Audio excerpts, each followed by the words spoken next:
错信了幸福，别装作看不出，他把你辜负。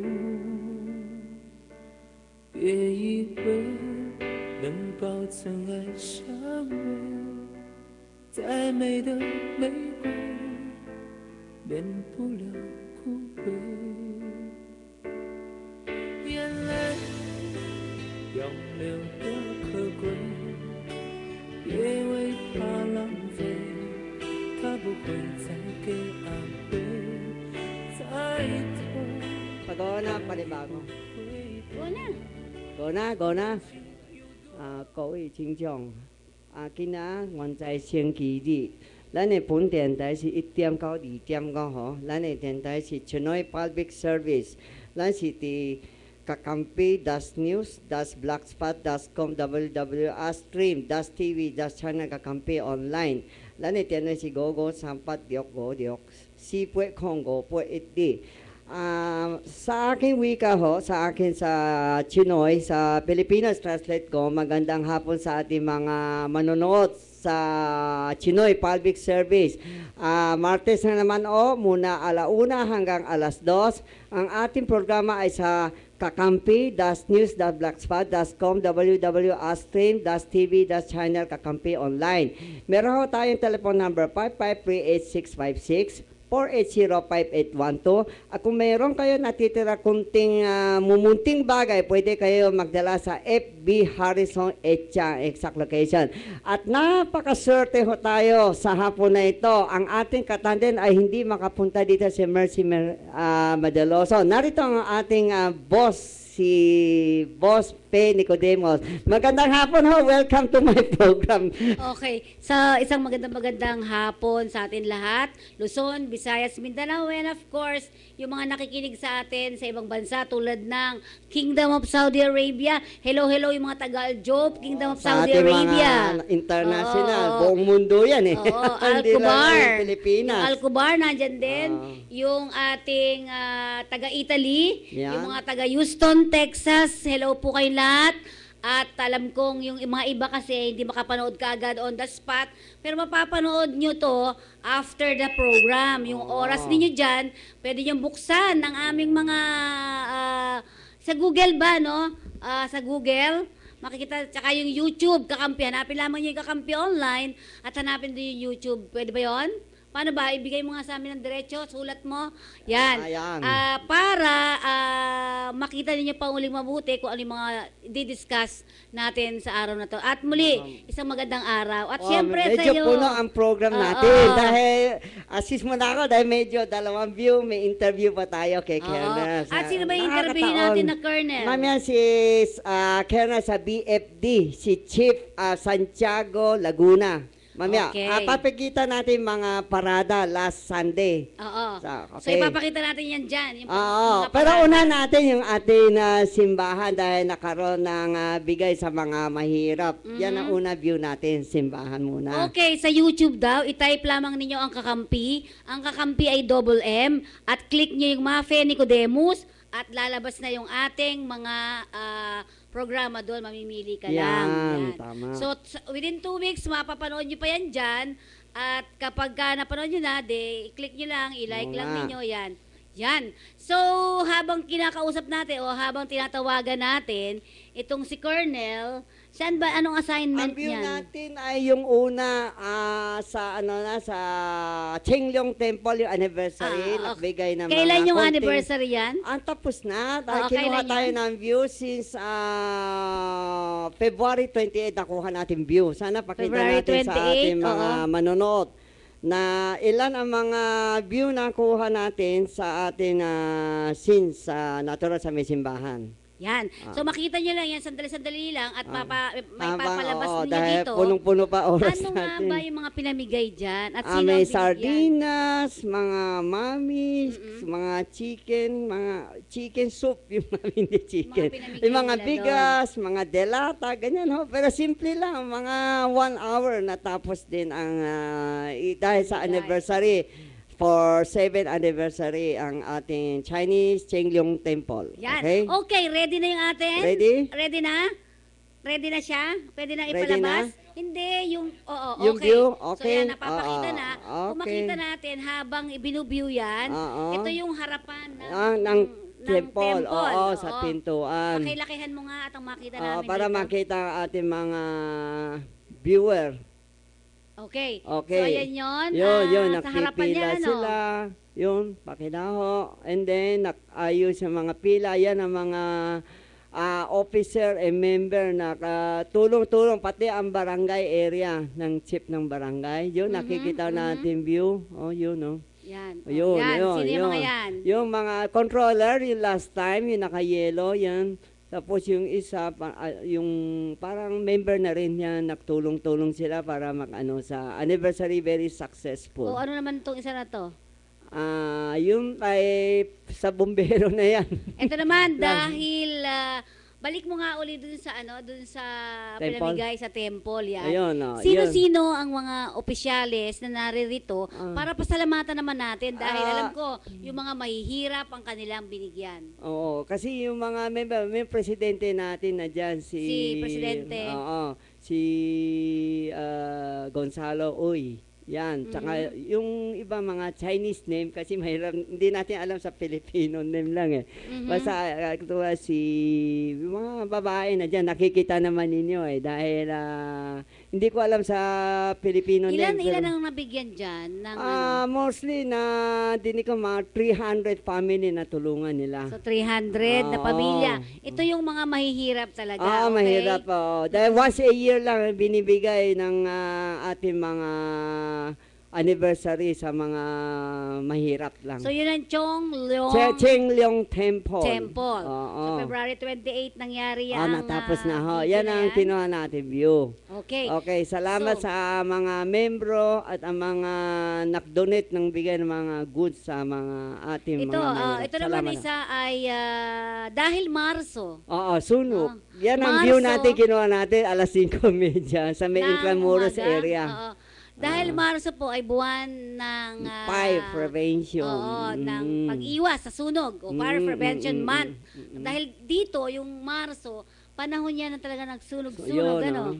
Diba? Yung Okay, mga yan. more than 150 mga fire brigade all Fire over brigade yan. in Metro Manila. Mhm. Yun, nakikita natin mga view nila. So alam niyo po mga kaibigan, ang yun, nakataon na yung mag-ingat tayo sa mga sunog.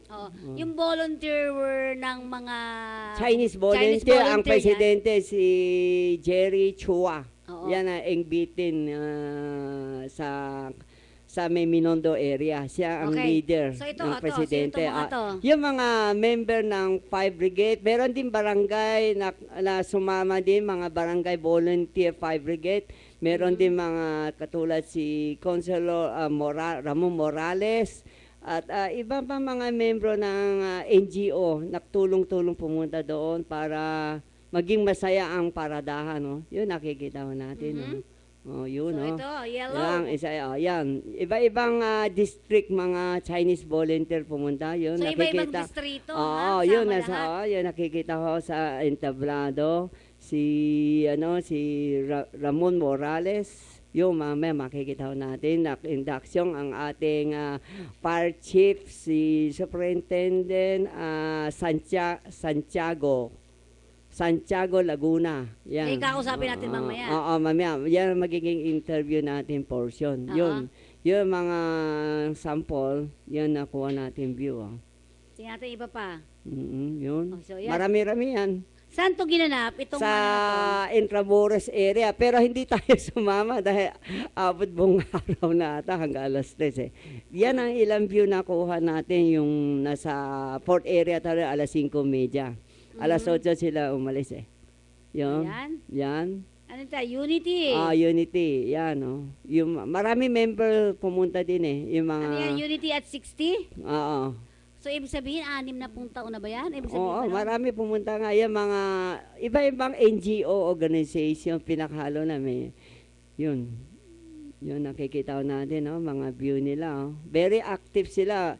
Kasi as of now, dinagdag na ang bumbero natin. Dati nasa line of 100, ngayon bigla naging 150 to 180 daw. Yan ang confirm ni Jerry Chua. Maraming salamat ho. Siya nagbigay ang ating lakas na para makoveris dyan. Oh.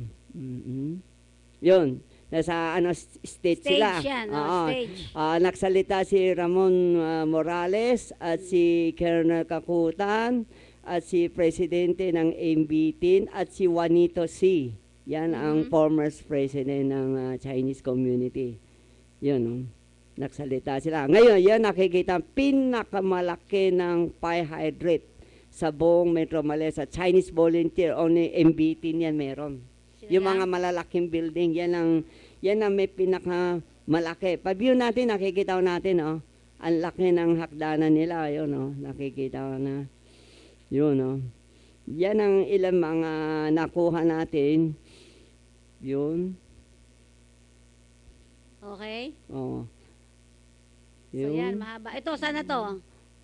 Yung buong sa Intramuros area, yan ang Umikot view. talaga sila sa buong Intramuros. Oo. Okay? Yan ang papunta sila all over Metro Manila na iikot sila. Okay? So yan, marami rin sumama. Oo, dami. 150 Marami. yan. Oo nga. Kaya nagpapasalamat tayo sa ating mga Filipino and Chinese fire volunteer. Malaking bagay pinakita niya sa sambayang Pilipino na nakaroon sila ng unity for fire prevention in Metro Manila. Habang hinintay natin ang ating interview kay Colonel, O, sino to mga ito na? ito wala na.